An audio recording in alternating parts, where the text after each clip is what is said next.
Dieu m'a promis des choses et jusqu'à présent, je n'ai rien vu. Il m'a dit, avant que cette année s'achève, je ferai beaucoup de choses pour toi. L'année s'est terminée.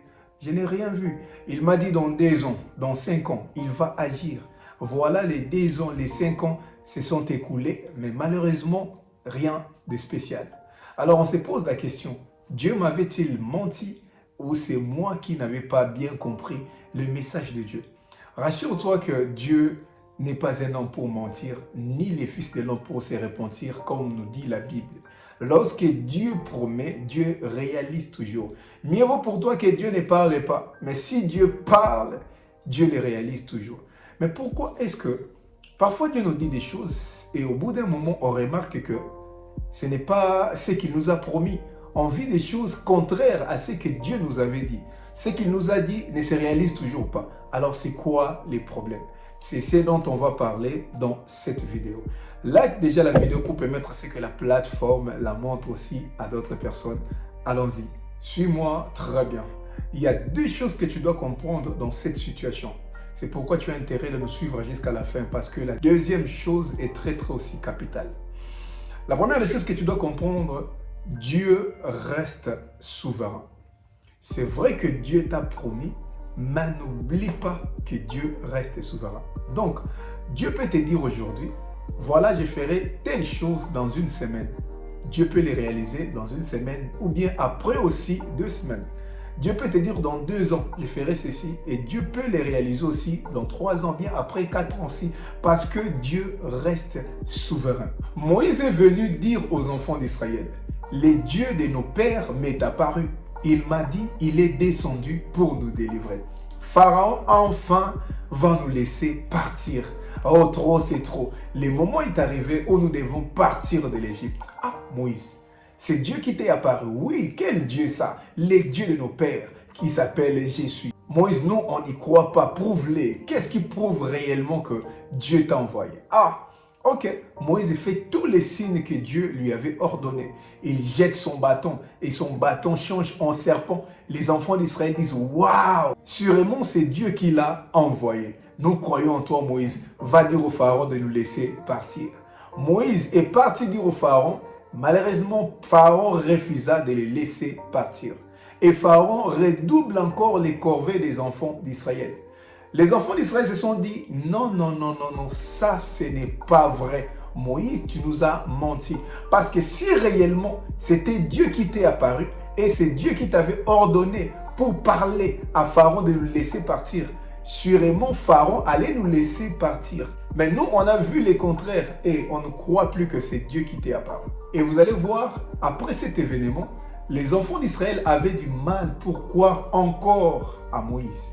Et malheureusement, c'est la situation de beaucoup d'enfants de Dieu. Dieu lui a promis des choses, il ne les voit pas et du coup, il perd sa foi. Il n'arrive plus à croire à la puissance de Dieu. Bien-aimé, écoute ce que la Bible nous dit dans le livre d'Habakkuk chapitre 2, le verset 3. Car c'est une prophétie dont le temps est déjà fixé. La prophétie dont le temps est déjà fixé. Elle marche vers son terme, c'est-à-dire vers son accomplissement. Et elle ne mentira pas. Écoute maintenant la suite. Si elle tarde, attends-la.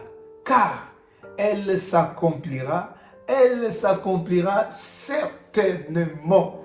Bien-aimé, Dieu ne ment pas. La Bible dit, c'est une prophétie dont le temps est déjà fixé. Elle court vers son accomplissement. Mais si elle tarde, attends-la. Car elle s'accomplira et elle s'accomplira certainement. Ce n'est pas parce que tu n'as pas encore vu l'accomplissement des promesses de Dieu dans ta vie que Dieu t'avait menti. Ce n'est pas parce que tu n'as pas encore vu ce que Dieu t'avait promis que cela ne se réalisera pas. Non, même Moïse s'était découragé quand il a vu que Dieu n'a pas accompli ce qu'il lui avait promis. Mais il y a une chose que j'ai aimée avec Moïse. Après cela, Moïse est rentré encore dans la présence de Dieu pour lui demander, mais pourquoi tu as fait cela? Tu m'as dit de parler à Pharaon, mais tu n'as pas réalisé ce que tu nous as promis. Pharaon ne nous a pas laissé partir. Et c'est comme ça que Dieu a commencé à lui parler et à lui montrer ce qui devait arriver à la suite des temps. On le voit dans le livre d'Exode chapitre 7. On va commencer à partir du premier verset. L'Éternel dit à Moïse, Vois, je t'ai fait Dieu pour Pharaon, et Aaron ton frère sera ton prophète. Toi tu diras tout ce que je t'ordonnerai, et Aaron ton frère parlera à Pharaon, pour qu'il laisse aller les enfants d'Israël hors de son pays. Et moi, j'endurcirai les cœurs des pharaons, et je multiplierai mes signes et mes miracles dans les pays d'Égypte. Pharaon ne vous écoutera point. Je mettrai ma main sur l'Égypte, et je ferai sortir du pays d'Égypte mes armées, mon peuple, les enfants d'Israël, par des grands jugements.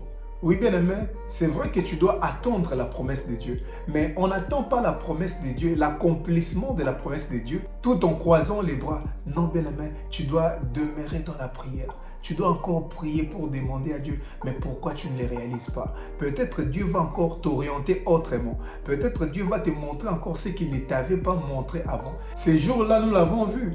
Dieu dit à Élie, présente-toi devant Akab et moi, je ferai descendre la pluie. Élie fait exactement ce que Dieu lui avait dit. Mais malheureusement, il n'y avait rien. Mais ce qu'Élie avait fait, il a continué à prier.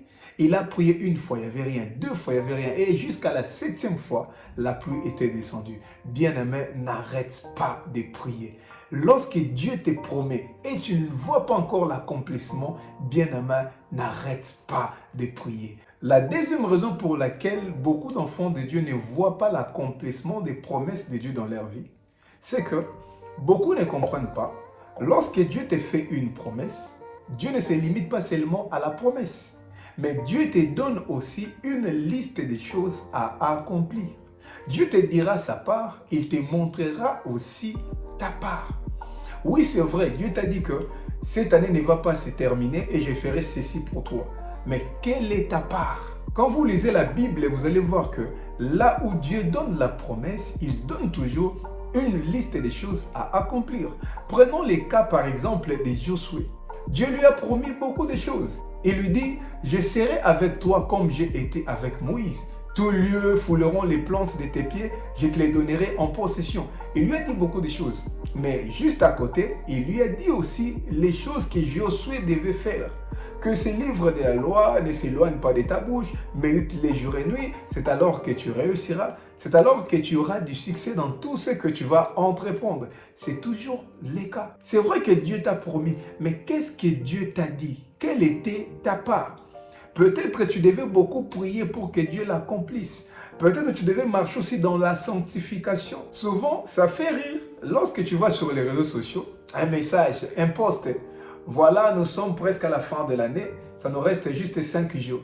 Et si ton pasteur t'avait dit que cette année, c'est l'année de ton mariage, et va lui demander parce qu'il t'a menti. Ça nous reste juste 5 jours. C'est comme si les pasteurs avaient menti. Souvent, Dieu avait vraiment promis que cette année-là devait être l'année du mariage de notre sœur. Mais notre sœur n'a pas fait exactement ce que Dieu lui avait demandé. Elle s'est méconduite, elle n'arrivait pas à prier, elle ne cherchait pas la face du Seigneur, alors qu'il y avait beaucoup de combats, alors qu'il y avait beaucoup de choses qu'elle devait laisser. Vous voyez que le problème, ce n'est pas Dieu, mais c'est la sœur elle-même. C'est pourquoi, bien-aimé, lorsque Dieu te promet quelque chose, lorsque Dieu te parle, tu dois faire attention à ce qu'il te demande aussi. Parce que laisse-moi te dire, la Bible dit, l'obéissance vaut mieux que les sacrifices. Dieu peut te promettre, mais je peux peut-être te choquer. Ta désobéissance peut pousser Dieu à ne pas agir dans ta vie. Nous allons lire la Bible, 2 Rois chapitre 9, verset 5. Écoutez ce que Dieu dit à Salomon. « J'établirai pour toujours les trônes de ton royaume en Israël, comme je l'ai déclaré à David ton père, en disant, tu ne manqueras jamais un successeur sur les trônes d'Israël. Mais si vous vous détournez de moi, vous et vos fils, si vous n'observez pas mes commandements, mes lois que je vous ai prescrites, et si vous allez servir d'autres dieux et vous prosterner devant eux, j'exterminerai Israël du pays que je lui ai donné. Je rejetterai loin de moi la maison que j'ai consacrée à mon nom.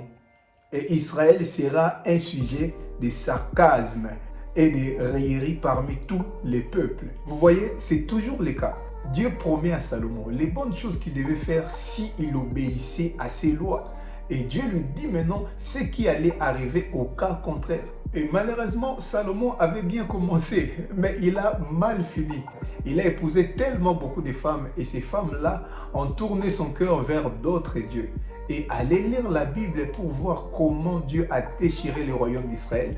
Beaucoup de mauvaises choses sont arrivées en Israël à cause de Salomon.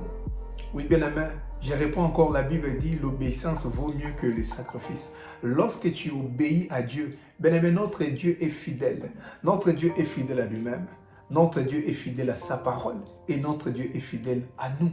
Dieu ne ment pas. Ce qu'il promet, il le réalise. Mais il ne faut pas oublier que lorsque Dieu te promet quelque chose, il te donne aussi la liste des choses à accomplir. Deutéronome chapitre 28, verset 1, la Bible dit: si tu obéis à l'Éternel ton Dieu, en respectant et en mettant en pratique tous ces commandements que je t'ai prescrits aujourd'hui, l'Éternel ton Dieu te donnera la supériorité sur toutes les nations de la terre. Et peut-être que vous allez me dire, voilà, moi Dieu m'a seulement promis, il m'a dit simplement des choses qu'il devait faire pour moi, mais il ne m'a pas dit ce que moi je devais faire. Si Dieu ne t'a pas dit quelque chose spécialement, il faut savoir que la volonté parfaite de Dieu, c'est sa parole, c'est la Bible. Lorsque Dieu te fait la promesse, tu dois marcher selon ses principes qui est dans la Bible et tu dois marcher selon sa volonté. Et la volonté parfaite de Dieu, c'est l'obéissance à la parole de Dieu. Que Dieu nous bénisse énormément.